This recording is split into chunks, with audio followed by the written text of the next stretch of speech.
Welcome back to the 8-Figure Dentist podcast, and this is episode number 41. So today I want to share with you something that had come up in my private coaching conversations and in my community, my other coaching containers, and that is the number one skill that you need to develop in order to have a boutique low volume fee-for-service practice. And that number one skill is decisiveness. Staying in indecision is one of the biggest time wasters and energy wasters in your life, both at work and indecision in your personal life. Think about the last time you needed something on Amazon. You need to buy an umbrella on Amazon, and you went there searching for the best one, and it's been 45 minutes, you're still looking for one. Who has ever done that? Or you're buying a gift for someone and you go on Amazon and it's like 40 minutes go by and you still haven't made that decision. And what about booking flights or hotels? That could be a huge time suck. My clients have come back to me and said that they've spent hours. Like I do sometimes time audits with them when we're helping to work on efficiency. And I ask them, what did you do during this time? And they spend 2 hours choosing a hotel and they still haven't made the decision. Has this ever happened to you? Let's do a show of hands. Indecision is a huge time waster. And not only that, it also feels awful. It drains your energy. And there's actually a psychological explanation about that. So there's a term called an open loop. So in our brain, if we have a task, if we have a goal, let's say I want to book a hotel for a conference, and we don't close that loop, meaning we don't find the hotel that we want, we don't actually book it, it's not all done, but we search some and then we walk away, that loop remains open. And your brain hates open loops.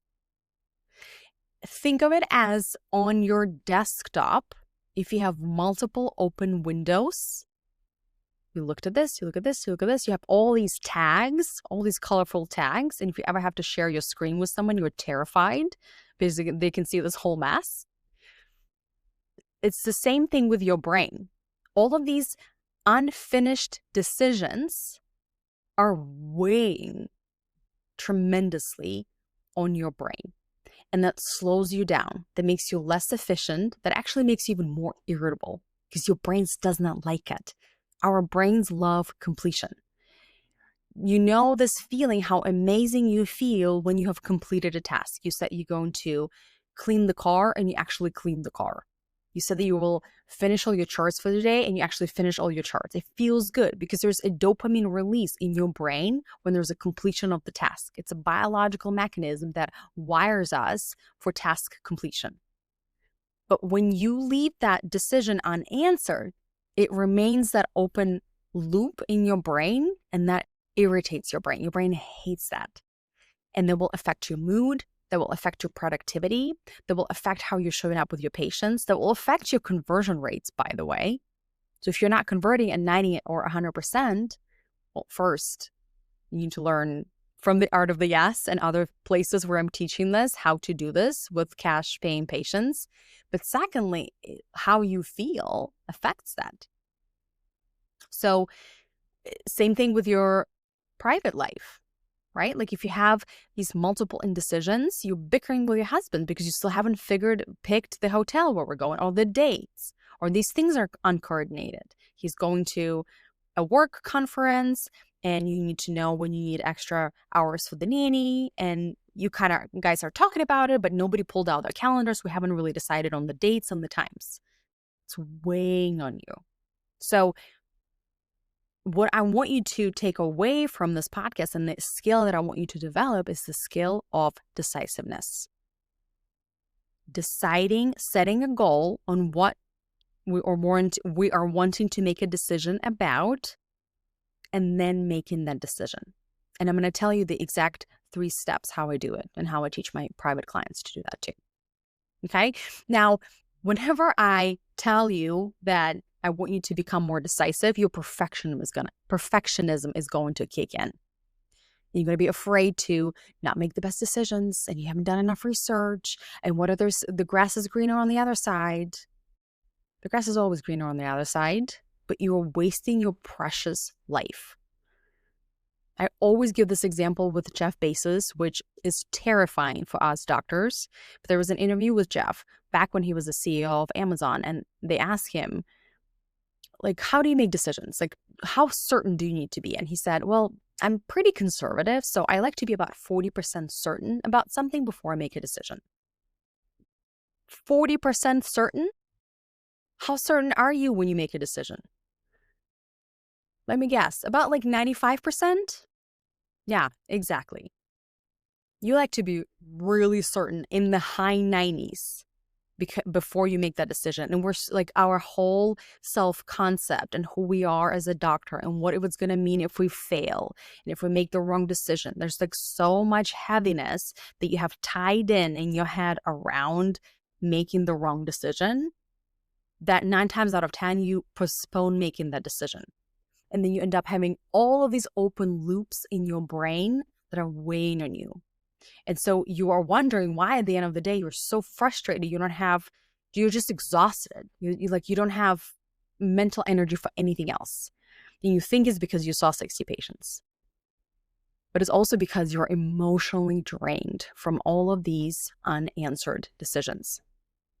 So moving forward, what I want you to do is I want you to become more decisive.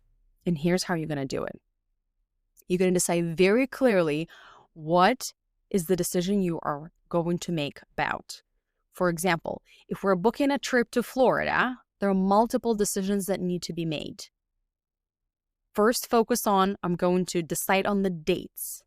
And I sometimes even tell my private clients to write it down on a notebook. First is going to be the date, then it's going to be the tickets, the flight tickets, then it's going to be the hotel, then it's going to be the rental car. Then it's going to be rental items for the babies. I have small children, so for me, it would be that. Whatever that is for you, write it down, and then we're going to go, okay, dates. Did we talk to the husband? Are these dates confirmed? Nanny, activities, children, everybody's okay with these dates? Great, done. Next one is flights. How are we flying? I'm flying economy. Is it economy plus? Do we want to splurge and fly business? What are we doing? Make that decision. And here is the key, how you become more decisive. You give yourself a timeline. Give yourself a timeline in how soon you're going to make that decision. And make it short or challenge yourself. I have one of my coaches, one of my past mentors, business mentors, a multi-million-dollar coach. She recently bought an $8 million house, and she gave herself 1 hour to make that decision. I'm not suggesting that you should take 1 hour to buy an $8 million house, but I just wanted to give you that as a contrast of how people, she owns 3 businesses of a total net worth of about 60 million. How wealthy people make decisions. So if you, my friend, want to be on that level, if you want to be wealthy, we need to start learning to make decisions the way wealthy people do. Okay, so what you're going to do is you're going to set a timer, or in your head, you're going to decide, okay, I need to buy flight tickets. That's the next thing. I'm going to give myself 30 minutes. Go.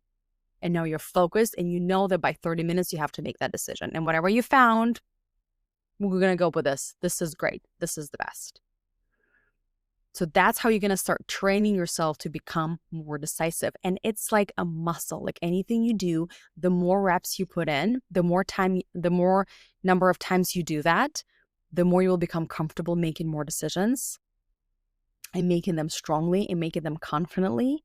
And then the last piece is you have to have your back on your decisions. Make an agreement with yourself right now that no matter how your decisions pan out, you're not going to use them to beat the crap out of yourselves. However the decision pans out, you're going to use it to learn from it and move on. Okay, now next time I know there are Google flights, they're cheaper. Great. Now, next time I know to check XYZ.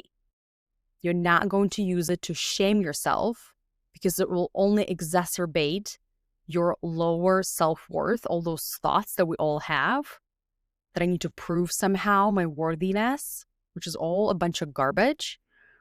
And your perfectionism is going to be triggered as well.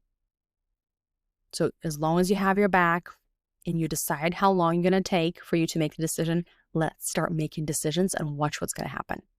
Your confidence is going to increase. You'll become a much more confident person, and also watch your bank account. The more decisive you are, the higher your revenue is going to grow. All right, my friends. So excited for this episode, and I'll see you next week. Bye.